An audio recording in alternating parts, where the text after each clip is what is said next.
Hello everyone, it's प्रिया और आज हम सीखेंगे अपनी फाइल नंबर 4 बनाना।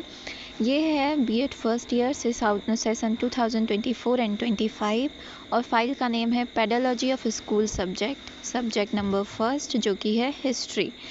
और चलिए ये फाइल कैसे बनाते हैं हम इसके बारे में सीखते हैं। तो सबसे पहले हम यहाँ पे देखेंगे जो सूची है यानी कि विषय सूची। तो सबसे पहले विषय सूची में हम प्रकरण डालेंगे। इतिहास शिक्षण के विषय में हम लिखेंगे तो सबसे पहले है भूमिका, इतिहास का शाब्दिक अर्थ, इतिहास की परिभाषा, इतिहास शिक्षण की आवश्यकता और इसकी अवधारणाएं जो हैं कॉन्सेप्ट्स, इतिहास शिक्षण के उद्देश्य यानी कि ऑब्जेक्टिव्स जो हैं, इतिहास शिक्षण का महत्व, इतिहास का अन्य विषयों के साथ संबंध यानी कि कोरिलेशन, इतिहास शिक्षक के जो गुण हैं, उसके बाद हम कंक्लूजन यानी कि निष्कर्ष देखेंगे। तो सबसे पहली हेडिंग है हमारा इतिहास शिक्षण। इतिहास शिक्षण में हम भूमिका देखते हैं, इंट्रोडक्शन। तो इतिहास मानव जीवन के समस्त क्रियाओं पर प्रकाश डालने वाला एक कथा या कहानी है जिसमें मानव जीवन की समस्त क्रियाओं का हम अध्ययन करते हैं और उसकी हम झांकी देख सकते हैं। इसके बाद वर्तमान शैक्षिक परिप्रेक्ष्य में इतिहास विषय का शिक्षण का अध्ययन से बहुत ही आवश्यक है। इस विषय की आवश्यकता की अवधारणा, उद्देश्य, महत्व तथा उपयोगिता अत्यंत खास है और बहुत सारी चीज़ों को ध्यान में रख के फिर हम इसके बारे में बताया गया है। तो यहाँ पे देखिए आप, ये जो 8 से 10 लाइनें हैं वो इसके बारे में लिखी गई हैं। फिर इतिहास का शाब्दिक अर्थ, इतिहास संस्कृत भाषा के 3 शब्दों से मिलकर बना हुआ है।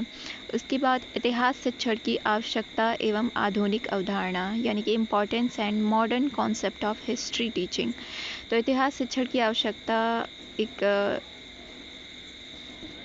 पर बल देते हुए इतिहासकार रोमिला थापर का मानना है कि मानवीय व राष्ट्रीय विरासत को समझने के लिए बालकों को इतिहास का ज्ञान देना बहुत ही आवश्यक है। और बहुत सारी हेडिंग्स में मैंने इसको डिस्क्राइब किया है, जैसे 19वीं और 20वीं शताब्दी के अंतिम चरणों में 20वीं शताब्दी के अंतिम चरणों में इसका बोलबाला था इतिहास का, तथा इतिहास को समाज के सच्चे विज्ञान के रूप में देखा गया। केवल इतिहासकारों ने ही नहीं बल्कि राजनीतिक शास्त्रियों, दार्शनिकों ने भी इस विज्ञान को शिक्षा में शामिल करने की बात कही और इस तरीके से देखते हैं कि इतिहास का जो महत्व है। उसके बाद हम देखते हैं इतिहास शिक्षण के उद्देश्य, ऑब्जेक्टिव ऑफ हिस्ट्री टीचिंग। तो विद्यालय स्तर पर सामाजिक विज्ञान जैसे इतिहास, भूगोल, नागरिक शास्त्र, अर्थशास्त्र, समाजशास्त्र आदि विषयों को पढ़ाने से सामान्य उद्देश्य लगभग एक होते हैं और इसीलिए इसका चयन किया गया। और प्रशिक्षित होने के साथ साथ यह उद्यमित सब्जेक्ट भी है। तो छात्रों में सहिष्णुता, सहयोग और समझ की भावना उत्पन्न करता है तथा उन्हें रचनाकार, तर्क शक्ति और आलोचना का निर्णय देता है। सामाजिक संदर्भ में बहुत उपयोगी है।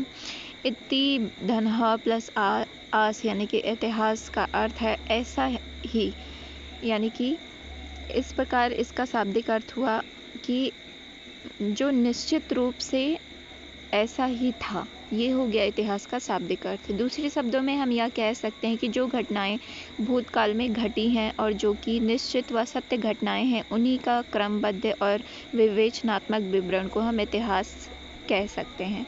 इतिहास शब्द की विवेचना हम ऐसे कर सकते हैं, इसकी व्याख्या केवल 2 शब्दों से मिलकर बनी हुई है, यानी कि इति धन ह, इति धन आस। इति जो शब्द है इसका अर्थ होता है परंपरा के अनुसार ही, और आवेश परंपरा देरी से सुना जाने वाला उपदेश या सुना सुनाया सत्य वचन है। और इसके आधार पर हम कह सकते हैं कि इतिहास इन घटनाओं को कहते हैं जो घटनाएं मतलब परंपराओं से ही जो घटनाएं होती आ रही हैं।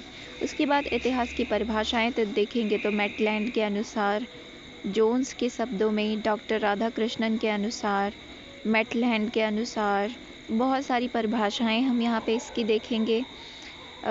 फिर आगे चलते हैं तो आगे हम देखते हैं फिर कि इतिहास का अन्य विषयों के साथ संबंध, correlation between history and other subject. तो इतिहास का अर्थशास्त्र से संबंध, उसके बाद इतिहास का नागरिक शास्त्र से संबंध, इतिहास शिक्षक के गुण देखते हैं तो quality of a history teacher. तो ये बहुत सारी विशेषताएं हैं, जैसे इतिहास स्वयं व्यवसाय में उसको समन्वय होना, विषय का ज्ञान होना, निर्णायक एवं वैज्ञानिक दृष्टिकोण होना, विश्व इतिहास का ज्ञान होना, प्रांतीय इतिहास, नागरिक शास्त्र का ज्ञान होना, उद्देश्यों का ज्ञान होना, बालक मनोविज्ञान का ज्ञान होना, शिक्षक का प्रभावशाली व्यक्तित्व होना, अच्छा कथावाचक होना, पर्यटन में भी अभिरुचि रखने वाला होना चाहिए। Doctor KD. घोष के शब्दों में वह इतिहास शिक्षक सफल अध्यापक कहा जाएगा जिसमें निम्नलिखित गुण होने चाहिए, यानी सच की खोज हेतु सच्चा इतिहासकार होना चाहिए और मानव चरित्र व उसके सर्वोन्मुख उन्नति को प्रोत्साहित करने में सतर्कता बरतनी चाहिए। उसके बाद हम निष्कर्ष देखते हैं, तो उसके बाद हमारी फाइल यहीं पे समाप्त हो जाती है। तो फाइल